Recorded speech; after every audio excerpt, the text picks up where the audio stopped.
दाजी कहते हैं, हम अपनी दशा कैसे पढ़ें?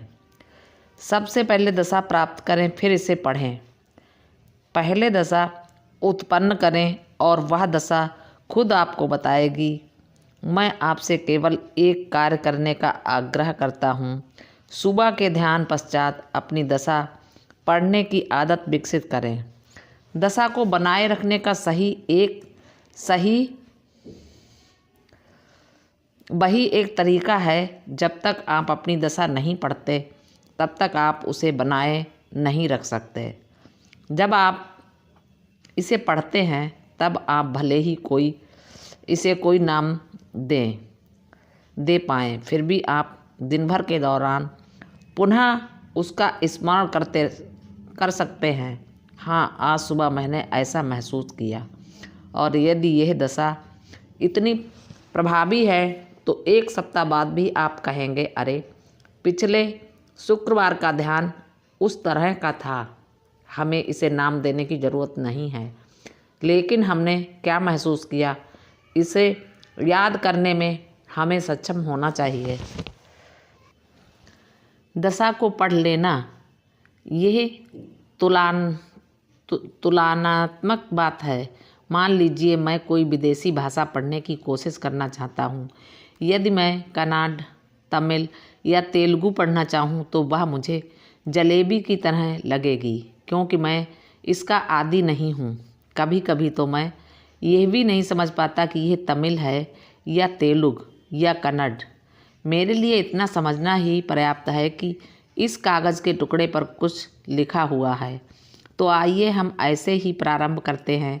आइए कम से कम इस बात से प्रारंभ तो करें, कुछ लिखा हुआ है।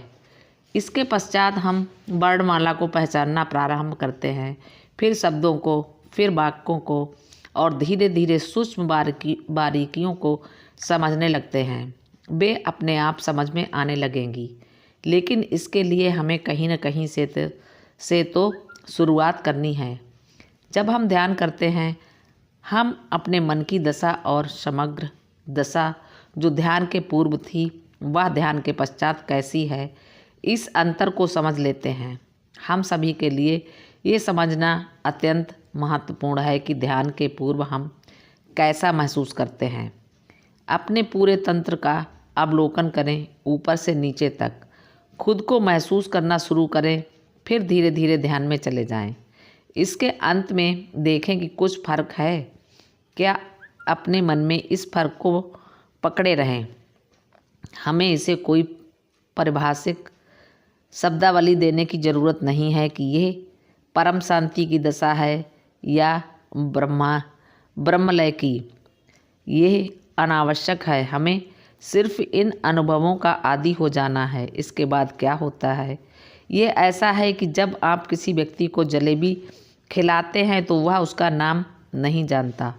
नाम जानना तब ज़रूरी होता है यदि आपको इसे दोबारा खरीदना है। लेकिन वह कहेगा, मुझे याद है वह चीज़ कितनी अच्छी थी। शायद वह उसका नाम भूल गया है। जब हमें अनुभव होते हैं तो हमें उन्हें कभी कभी याद करने और पुनः अनुभव कर लेने में सक्षम होना चाहिए। ऐसी कई सेटिंग होती हैं जिन्हें मैं आज भी भुला नहीं पाता। वे इतनी प्रभावी और मंत्रमुग्ध करने वाली थीं। क्या वह सेटिंग इतनी महत्वपूर्ण थी? हरगिज़ नहीं। यह तो वह दशा थी जिसने हमें परिवर्तित कर दिया, हमें ऊपर उठा दिया था, जिसकी याद आज भी हमें आती है। हमें ध्यान के पूर्व तथा ध्यान के पश्चात अपनी मानसिक अवस्था और अपने हृदय की अवस्था के अंतर पर खुद को केंद्रित करना है। तब हम उसे पकड़े रहते हैं। प्रारंभ में या अंत में किसी दशा को नाम देना कोई इतना महत्व नहीं रखता। जब तक ये हमारी आध्यात्मिक खोज की संतुष्टि करता है तब तक हम इसे किसी भी रूप में कुछ भी कहें तो क्या फ़र्क पड़ता है।